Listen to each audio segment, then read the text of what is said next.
த்ரிஷா வந்து பக்கத்தில் இருக்கும்பொழுது கண்டிப்பாக இவருக்கு வந்து 100% சக்ஸஸ்.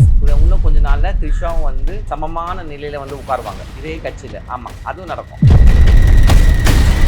நடந்த பிறகுதான் முழுமையான ஒரு ஆட்சி பெருமை அமையும். இந்த திருச்சி கிழக்கு இடைத்தேர்தலில் கூட வாய்ப்பு இருக்கா? இருக்கு. எம்பி ஆகிறதுக்கு வாய்ப்பு இருக்கு, நாளைக்கு மினிஸ்டர் ஆகிறதுக்கு வாய்ப்பு இருக்கு, நாளைக்கு டெபுட்டி சிஎம் ஆகிறதுக்கு வாய்ப்பு இருக்கு. த்ரிஷா பற்றி பேசுவாங்களா ஓகேமா சொல்லிட்டு ஒருத்தவங்க மனசாட்சி தொட்டு நான் ஓக்கியம் அயோக்கியன் இல்லை சொல்லிட்டு ஒரு கமெண்ட் போட்டுருவாங்க. அந்த காலத்தில் வந்து சிஎம் வந்து 2-3 மனைவியை கல்யாணம் பண்ணிக்கலையா? இப்போ கலைஞர் இதுவரைக்கும் நடத்திருக்காருங்க. அப்படி இருக்கும் பொழுது அது அவங்களோட பர்சனல் லைஃப். இல்லை, இந்த ஆட்சி ஒரு 5 வருஷம் நீடிக்குமா? உட்காந்துருக்கிற சேர்ல ஒரு கால் தான் அவரோட கால், மற்ற 3 கால் வந்து கூட்டணி சார்பாக இருக்கு. இல்லை, கூட்டணிலாம் எப்போயும் சரண்டர் ஆனதால அவர் சிஎம் உட்காந்துருக்காரு. 3 போச்சுன்னா 30 வரும், 3 போச்சுன்னா 30 வரும். Periyar Maniammai Institute of Science and Technology, Tanjavur. BTech Biotechnology with specialization in computer science and biology. Summer வந்தாச்சு. What's your plan for this holiday? எங்க கிட்ட விட்டுருங்க, நாங்க பாத்துக்கிறோம். VGT Holidays. GT Holidays, South India's #1 travel brand.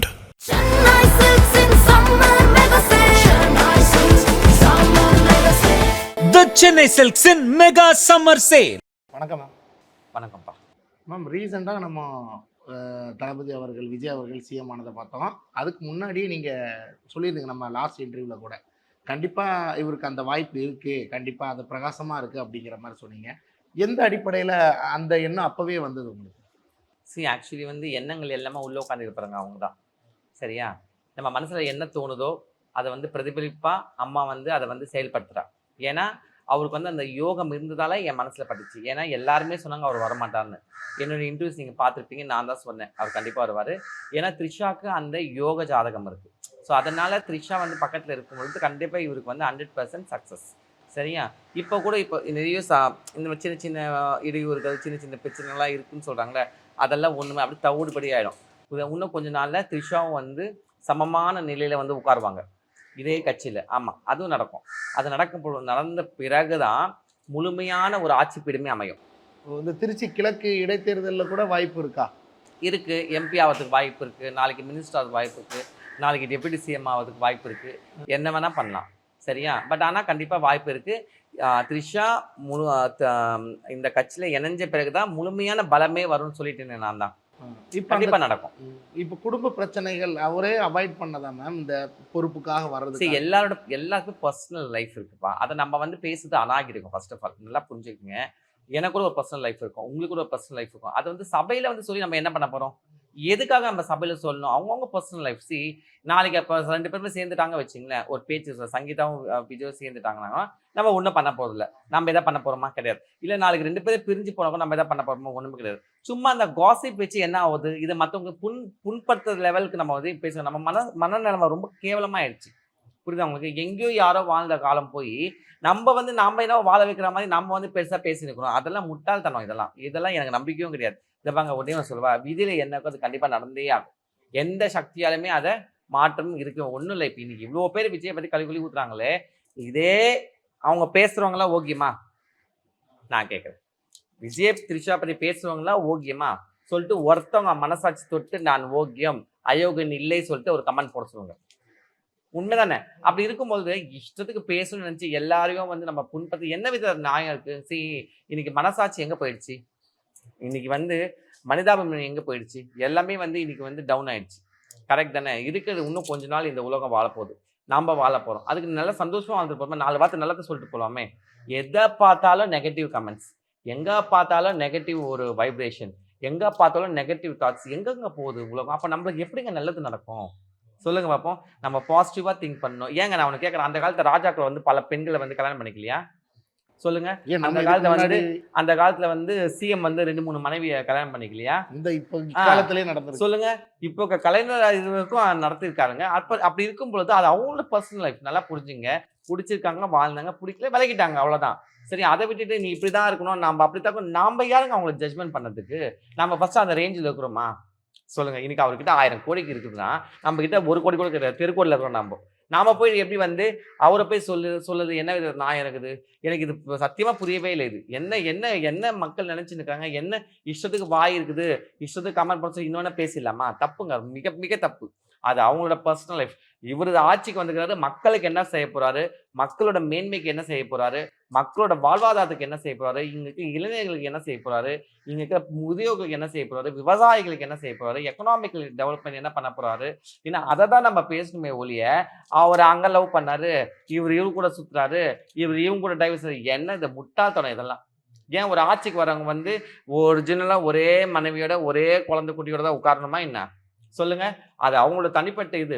வாழ்ந்தா வாழ்றாங்க, பிடிக்கலன்னா போறாங்க. அதுக்கு நாம என்ன பண்ண முடியும் சொல்லுங்க பாப்பா? எல்லாருக்கும் ஒரு கசப்பு தன்மை இருக்குல்ல, அதனால தான் விலகி வராங்க. அதை நம்ம கிட்ட டிஸ்கஸ் பண்றாங்களா? கிடையாது. நம்ம அவங்க பக்கத்துல போய் நிக்க கூட அருகதை இல்லை.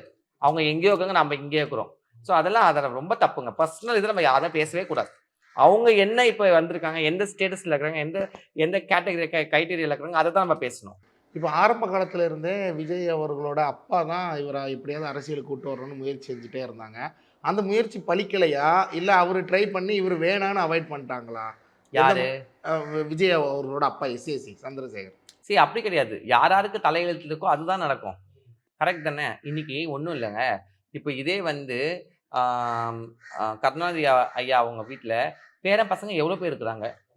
ஏன் உதயநிதி மட்டும் டெபுட்டி சிஎம் ஆனாரு? அவங்க நினைச்சா யார வேணா ஆக்கிக்கலாமே. அந்தந்துக்கு ராசி நட்சத்திரம் அந்தந்த பதவி பிரமாணம் ஒன்று இருக்குல்ல, அதன்படி தான் கிரகங்கள் வேலை செய்யும். அதன்படி தான் அவங்க ராசி உட்படும். அதை விட்டுட்டு யார் வேணா தோல்வி அடைஞ்சிரும். ட்ரை பண்ணலாம், தோல்வி அடைஞ்சிரும். புரியுதா உங்களுக்கு? இப்போ ஒன்றும் இல்லை. இப்போ இதே வந்து இந்த விஜய் சாரோட கட்சியில் பார்த்தீங்கன்னா சாதாரண பாமர மக்கள் தான் எம்எல்ஏ ஆக்குறாங்க. ஏன்? அவங்களுக்கு அந்த நட்சத்திரங்கள், அந்த கிரகங்கள், அந்த சூழ்நிலை அமைஞ்சிருக்குது. அவங்களுக்கு அந்த வாய்ப்பு கடவுள் கொடுத்துருக்கு, அதை பயன்படுத்திக்கிறாங்க. அந்த மாதிரி யார் எப்போ எப்படி அவங்க நம்ம கையில் எதுவுமே கிடையாது. மேலே இருக்கிறவங்க கீழே வருவான், கீழே இருக்கிறவங்க மேலே போவான். அதோட இது எக்ஸாம்பிள் தான் இன்னைக்கு வந்து விஜயோட ஆட்சி அமைஞ்சிருக்கு. ஸோ அதை வந்து பாராட்டு. எவ்வளோ காலம் தான் வந்து நம்ம வந்து இது டிஎம்கே ஏடிஎம்கே இப்படியே நம்ம மாற்றி கொடுக்குறது. ஒரு வாய்ப்பை கொடுத்து பார்க்கலாமே, கொடுத்துட்டோம், பார்க்கலாம், வெயிட் பண்ணி பார்க்கலாம். உடனே ஒரே நாளில் முடியுமா? அவருன்னா மந்திரபதியா அவர் பூம்பா போட்டோன்னு எல்லாமே செயற்பட்டுருக்கு. கரெக்ட் தானே? It will take some time. இல்லை, இந்த ஆட்சி ஒரு 5 வருஷம் நீடிக்குமாங்கிறதே பல பேர் இதாக ஏங்க அதெல்லாம் நம்ம கையில் இல்லைங்க. கண்டிப்பாக நீட்டிக்கும். அது எப்படிங்க நீட்டிக்காக இருக்கும்? ஏங்க கொஞ்சம் ஷார்ட் அண்ட் ஸ்வீட், இவ்வளோ சின்ன சிறு இதில் வந்து ஆரம்பிச்சாரு, இன்னைக்கு பட்டுன்னு சிஎம் உட்காந்து, அதுவே பெரிய அதிசயங்க, அதுவே பெரிய அபூர்வம். அப்போ இவ்வளோ தூரம் கொண்டு வந்த தெய்வம் அவரை அந்த கீழே தள்ளிட்டோம் சொல்லுங்க. எவ்வளோ பெரிய பெரிய ஜாம்பவானுங்கன்னா மோதிட்டாங்க சிஎம். இதுக்கு ஒன்றுமே கிட்டே நெருங்க முடியலையே. அப்போ அங்கே ஏதோ இருக்குன்னு தானே அர்த்தம். ஏதோ ஒரு சக்தி அங்கே இயங்குது, ஏதோ ஒரு சக்தி அங்கே உட்கார வச்சுக்குதானே அர்த்தம். அப்போ அந்த சக்தி அப்படி கீழே இறக்கிறதுக்காக உட்கார வச்சுக்குது? கண்டிப்பாக கிடையாது. நல்லா புரிஞ்சுங்க. ஒரு வளர்ச்சி மேலே போகும் பொழுது பல இடையூறுகள் வந்தால் தான் அது திறமையான ஆட்சி. அதுதான் எக்ஸ்பீரியன்ஸ் அவங்களுக்கு. நல்லா புரிஞ்சுக்குங்க. நீங்கள் இப்போ வந்து அவர் பேர் என்ன, அவர் உதயநிதி சொன்னார், சனாதனத்தை ஒழிப்போம் சொல்லிட்டு. இப்படி சொல்லி தான் அவங்க ஒழிஞ்சு போய் உட்காந்துக்கிறாங்களே. அதுவே ஃபர்ஸ்ட் தவறு. புரியுதா? இப்போ இதே உதயநிதி தனியாக இருந்தால் இவர் வந்து இந்த மாதிரி போஸ்டிங் வந்திருப்பாரா? நான் கேட்குறேன். அவங்க அப்பா தாத்தா அந்த போஸ்டிங்கில் இருந்தால அவங்க அப்பா தாத்தா இன்ஃப்ளூயன்ஸ் தான் அவர் வந்தார். ஸோ அதெல்லாம் நம்ம பார்க்க வேண்டியது. விஜய்க்கு எந்த ஒரு பேக்ரவுண்டும் இல்லை அப்படி அரசியல் இதில். அவரே கிளம்புறங்கினாரு, அவரே வந்து போராடினாரு, அவரே வெற்றி பெற்றார். சரி, நான் வந்து இது வந்து விஜய்க்காக மட்டும் நான் பேசல. பொதுவாக ஒருத்தவங்களோட அரசியல அந்த பலத்தோட சக்தி, தெய்வத்தோட அனுகிரகம் இருந்தால் கண்டிப்பாக நடக்கும்னு நான் சொல்கிறேன். நான் அவருக்கு அந்த யோகம் இருக்குது. சிஎம் ஆயிட்டாரேம்மா, என்ன இதுக்கப்புறம் இந்த கேள்வியை கேட்கக்கூடாதுப்பா. நீங்க இந்த கேள்வி தவறு. ஃபர்ஸ்ட் நீங்க கேட்குற கேள்வி தப்பு. யோகம் இருக்க எப்படி கேட்பீங்க? யோகம் இல்லாம உட்காந்துக்கிறாரு சிஎம்மா. அது என்ன சாதாரண சேரா? நீங்க நான் இப்ப உட்காந்து வர்றதுக்கு சீஃப் மினிஸ்டர் ஆஃப் தமிழ்நாடு. எத்தனை அரசர்கள் அமர்ந்த இடம், எத்தனை மன்னர்கள் ஆண்ட பூமி இது. என்னங்க அந்த வம்சத்துல உட்காந்துருக்காருங்க. நீங்க கேட்க கேள்வி ஃபர்ஸ்ட் தப்பு. அப்படி கேட்கவே கூடாது. உங்களுக்கு மட்டும் இல்லை, எல்லாருக்கும் சொல்றேன் நான். அந்த கேள்வி கேட்க தப்பு. அந்த யோகம் இல்லாத மனுஷன் உட்காந்து இருக்கிறாரு. இந்த ஒரு நாள் உட்காந்து சிஎம் தான். ஃபர்ஸ்ட் நீங்க புரிஞ்சுக்கணும். 5 வருஷம் ஆனாலும் சரி, 50 வருஷம் ஆனாலும், ஒரு நாள் அவர் உட்கார்ந்தாலும் சிஎம் தான். அந்த சிஎம் கேட்டகரி அவர் பேர் வந்துச்சா இல்லையா? நாளைக்கு லிஸ்ட்ல சரித்திரத்துல ஏடுல அவர் பேர் பதிக்கப்படுமா இல்லையா? உண்மையை சொல்லுங்க. உண்மை. அவ்வளவுதான். அதனால நம்ம அதை பத்தி பேசவே கூடாது. இனி நல்லாட்சி மலருமா? இனி மக்களுக்கு நன்மை கிடைக்குமா? இனி இந்த தமிழ்நாடு நல்ல உலக அளவு மேல கொண்டு போமா? அதுதான் நம்ம பேசணும். அதுதான் நம்ம வேண்டிக்கணும். புரியுதா? அதை விட்டுட்டு இவர் இப்படி உட்கார்வாரு. இவர் வந்து ஒரு அரசனை வந்து மக்கள் வந்து தூற்றுனாலும் பரவாயில்ல, அதாவது போற்றுனாலும் பரவாயில்ல, தூற்றக்கூட சொல்லுவாங்க. ஏன்னா நம்மளுக்கு அவன் கேப்டன், அவன் நாளைக்கு காலியானா நம்மளும் தான் காலி ஆயிடுவோம். அது ஏன் மக்களுக்கு புரிய மாட்டேன்னு தெரியல. புரியுதா? நம்மளோட பிரார்த்தனைகள் ஒரு பக்கம் நிக்கணும். ஏதோ தெரிஞ்சோ, தெரியாம, அறிஞ்சோ, அறியாமலோ தவறு மாதிரி அவர் இன்னைக்கு சிஎம் உட்காந்துட்டாரு. இனி அவரால மக்களுக்கு நல்லது தான் நடக்குமே வேண்டுதல் பண்ணுமே தவிர்த்து, அவரு கவுந்து போயிடணும். நல்லா புரிஞ்சுக்க. இன்னைக்கு அந்த ஒரு பேஜ் சொல்றேன். சப்போஸ் வந்து இந்த இந்த நீங்க மக்கள் சொல்ற மாதிரி, இல்ல நீங்க சொல்ற மாதிரி மக்கள் யாரும் சொல்ல மாட்டாங்க. எதிர்க்கட்சியோ இல்ல மத்தவங்கள தான் அந்த மாதிரி ஒரு பேஜ் போடுவாங்க. சரியா? இந்த ஆட்சி கவுந்துரு சொல்லிட்டு. ஒரு ஆட்சி கவுந்து திருப்பி ரீஎலக்ஷன்னா எத்தனை கோடி செலவாகும்? அப்ப அது யாரோட பணம்? சொல்லுங்க. அதனை ஏன் யோசிக்க மாட்றாங்க? உண்மையா இல்லையா? யாரோட பணம்? யாருக்கு டைம் வேஸ்ட் ஆகும்? எவ்வளவு லாஸ் ஆகும்? அதெல்லாம் ஏன் சிந்திக்க மாட்டீங்க? நல்லா புரிஞ்சுக்கணும். ஆனது ஆயிடுச்சு. நல்லதோ கெட்டதோ விஜய் உட்கார்ந்துட்டாரு. இனி மக்களுக்கு என்ன நடக்கும்? அதை தான் நம்ம பிரார்த்திக்கணும். அது 5 வருஷம் ரன் பண்ணுவாராங்கிறது தான் பெரிய கேள்வி. கண்டிப்பா பண்ணுவார். பாருங்க. அது ஏன் ரன் பண்ணாம? என்னங்க நான் கேக்குறேன். இல்ல அவர் உட்கார்ந்துருக்கிற சேர்ல ஒரு கால் தான் அவரோட கால். மத்த 3 கால் வந்து கூட்டணி சார்பா அந்த இருக்குல்ல. கூட்டணிலாம் எப்பவே சரண்டர் ஆனதால அவர் சிஎம் உட்காந்துக்கிறாரு. அதுவும் மாறும். புரியுதா? 3 போச்சுன்னா 30 வரும். ஓ 3 போச்சுன்னா 30 வரும். எப்படி? கரெக்டா? கரெக்ட். பாருங்க அதுவும் வரும். அந்த 3 ஏன்டா விலகணும்னு நான் யோசிக்கும். ஓடுற நாருக்கு தான் அங்க பெருமை. கரெக்ட் தானே? தனியா யாருமே நாரை வந்து கழுத்துல போட மாட்டாங்க. அந்த நாரோட சேர்ந்து பூக்கிறவன். அதே மாதிரி நார் இல்லாம பூ அங்க வேலை கிடையாது. அந்த நார் இருந்தால் பூ தொடுக்கிறது அழகா இருக்கும். ஸோ அதனால எல்லாமே அப்படிதான். எல்லா கட்சியுமே அந்த மாதிரி தான் இயங்கி இருக்குது இது வரைக்கும். கரெக்ட் தானே? அவரோட ஜோதிடர் இருக்காருல்ல, அந்த ரத்தன் பண்டித் அப்படிங்கிறவரு கிட்டத்தட்ட பிரைம் மினிஸ்டர் ஆகிறதுக்கு கூட அவருக்கு விஜய்க்கு ஒரு பிரகாசமான வாய்ப்பு இருக்கு. சந்தோஷம் தானேங்க. ஒரு தமிழ்நாட்டுல பிறந்து ஒரு நபர் வந்து பிரைம் மினிஸ்டர் ஆனா உங்களுக்கு பெருமை கிடையாதா? எனக்கு பெருமைங்க. எனக்கு சந்தோஷம். கண்டிப்பா சந்தோஷம். ஏன்னா நம்ம தமிழ்நாட்டுல ஒரு தமிழ்நாடு இங்க இருந்து அங்க போய் ஒரு இந்தியாவை ஆளணும்னா அதை விட உலகத்துல வேற நம்மளுக்கு என்னங்க பெருமை வேண்டி கிடக்கு? சொல்லுங்க. கரெக்ட். அதுக்கான யோகமும் இருக்குன்றீங்களா? கண்டிப்பா இருக்கும். இருக்கும்ல. கண்டிப்பா இருக்கு. இருக்கிறதால தான் இவ்வளவு ஷார்ட் பீரியட்ல இந்த மாதிரி அதிசயங்கள் நடந்திருக்கு. சரி நல்லா புரிஞ்சுங்க. இப்படிப்பட்ட சரித்திர நிகழ்வே இல்லாத ஒரு விஷயம் விஜய் பண்ணிக்கிறாங்க. சரித்திர நிகழ்வே இல்லையா அந்த மாதிரி. அப்படி ஒரு மிரக்கல் நடந்திருக்குன்னா அப்போ இதெல்லாம் வந்து நம்மளுக்கு வந்து ஒரு மைல் ஸ்டோன் மாதிரி. அப்போ நம்ம கண்டிப்பா வந்து ஃபியூச்சர்ல அவருக்கு இன்னும் நிறைய வாய்ப்புகள் இருக்கு. நிறைய விஷயம் நடக்க போகுது. புரியுதா? ஸோ எல்லாமே நல்லதாக தான் நம்ம எடுத்துட்டு போனோம். அது நல்லது. இந்த இப்போ இருக்க சூழ்நிலை நம்ம பாசிட்டிவா தான் எண்ணினோம். ஏன்னா உலகம் வந்து நெகட்டிவ்ல மூழ்கி போயிருக்குது. புரியுதா? அது வந்து எல்லாருக்குமே வந்து சாபக்கேடு மாதிரி ஆயிடும் அப்புறம். ஸோ அதுலேருந்து ஃபர்ஸ்ட் வரணும்னா கண்டிப்பா எல்லாரோட மனமும் நல்ல சிந்தனைகள் போகணும், நல்ல எண்ணங்கள் நினைக்கணும். அப்பதான் நல்ல விஷயங்கள் நம்மளுக்கு கிடைக்கும். நிறைய நல்லது பண்ணுவாரா இன்னும் வரும் காலங்கள்ல? கண்டிப்பா. சரி நான் வந்து அவர் பக்கத்துல இருந்து பேசல. சரியா? நீங்க என்ன கேட்டதுக்கு என்னோட விருப்பத்தான பதில் நான் சொல்றேன். அவர் பண்றாருன்னா ஒண்ணு நான் ஒரு பிஏவா இருக்கணும், இல்லைன்னா ஒரு செக்ரட்டரியா இருக்கணும். நீங்க வேணா ரெக்கமெண்டேஷன் பண்ணுங்க, நான் வேணா போயிடுறேன். இல்ல மேம், இதுல பெண்களுக்கு நிறைய பேர் நம்ம சட்டசபையில கண்டிப்பா. எனக்கு இதுல ஒரு பெண்களுக்கு இதுக்காக தான் அவர் வந்து ஒரு பெண்களுக்கு வந்து மினிஸ்டர் ஆக்கி வச்சுக்கிறாரு. எத்தனை எம்எல்ஏஸ் வந்திருக்காங்க. புரியுதா? அது மட்டும் இல்லாம முதல்ல ஒரு திருநங்கை மேடையில வந்து ஒரு திருநங்கையை உட்கார வச்சு அவர் வந்து புக்கு கொடுத்து அதெல்லாம் பெரிய விஷயம், பாராட்டத்தக்கது. கரெக்ட் தானே? என்ன அது மாதிரி இது இப்போ இந்த மாதிரி மனசு இருந்தாலே போதுமே, மார்க்கம் உண்டு இல்லை? ஸோ கண்டிப்பா இதெல்லாம் நல்ல ஒரு விஷயம் தான். நான் அப்படிதான் பாக்குறேன். மற்றவங்களுக்கு எப்படி தெரியாது. என்னோட பார்வையில இவர் வந்து சரியான இதான். அதே மாதிரி இன்னொரு முக்கியமான விஷயம் நான் கூட இப்ப நோட்டீஸ் பண்ணேன். இது கூட சமூக வலைத்தளங்கள் எல்லாம் போனுச்சு. அதாவது எதிரில் புரியுது அவங்களுக்கு ஆப்போசிட் கட்சி தலைவர்கள் வந்து பேசும் பொழுது இவர் அந்த பாயிண்ட்ஸை நோட்ஸ் பண்ணாரு பாத்தீங்களா? இதெல்லாம் ரொம்ப விஷயம். ஹோம்ஒர்க். அது ரொம்ப நல்ல விஷயம். அதெல்லாம் இதெல்லாம் யாருமே இப்ப பண்ணதில்லை. இப்ப திமிரு இவங்க என்ன சொல்ற, நம்ம கேட்குற அந்த ஸ்டைல் போயிட்டு அவங்களோட பேச்சுக்கும் அவங்களோட அந்த வார்த்தைக்கும் முக்கியத்துவம். ஏன் அவங்க வீட்டுக்கு பண்றாங்க கிடையாது, மக்களுக்கு பண்றாங்க. நல்லா புரிஞ்சுக்குங்க. யார் சொன்னா அது? நீ சொன்னா நான் சொன்னா என்ன? மக்களுக்கு பேசுறது அதுதான் அவர் பாக்குறாரு. அந்த மாதிரி கண்ணியமான ஆட்சி வந்தா நல்லது தானே எல்லாருக்கும். ஒரு அரசு அதிகாரி மாதிரி காலையில 9:30 வந்துட்டு சாயங்காலம் 4 மணிக்கு போறது it's all appreciable. Very good. It's all. ஏன்னா இதை பார்த்து மக்கள் திருந்துவாங்க. இதை பார்த்து ஜென்ரேஷன் மாறும். சரி இன்னைக்கு வந்து எல்லாருமே கட்சி வந்து என்ன நினைச்சிட்டாங்கன்னா, கட்சியில போனா பணம் சம்பாதிக்கலாம், கட்சியில போனா பவர் வரும், கட்சியில போனா நம்ம என்ன வேணா ஆளுமை பண்ணலாம். அந்த எண்ணங்கள் போகணும். ஃபர்ஸ்ட் கட்சியில போனா நல்ல ஒழுக்கம் வரணும், கட்சியில போனா நாட்டுக்கு நல்லது செய்யணும், கட்சியில போனா நல்ல மக்களுக்கு சேவை செய்யணும். அந்த மனப்பாவம் யார் தான் கற்றுக் கொடுப்பா?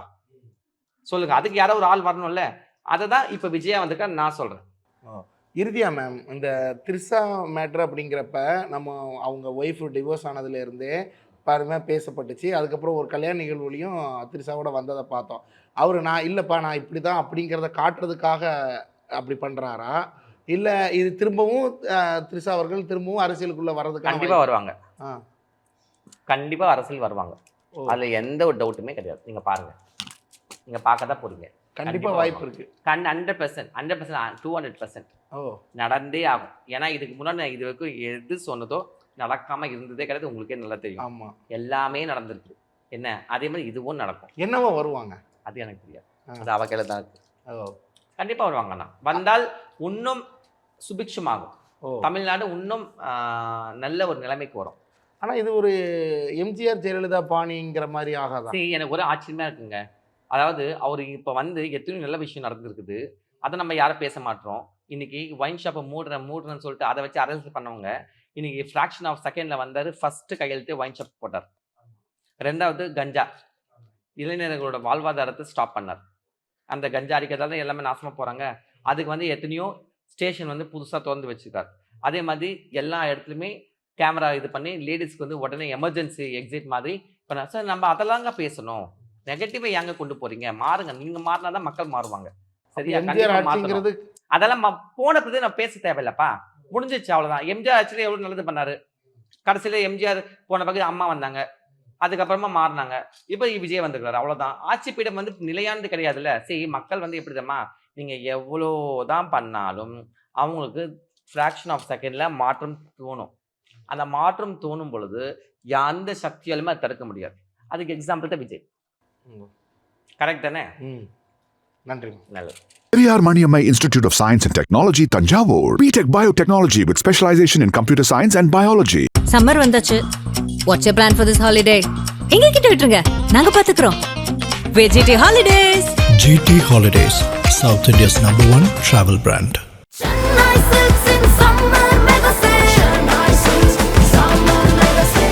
The Chennai Silks in Mega Summer Sale.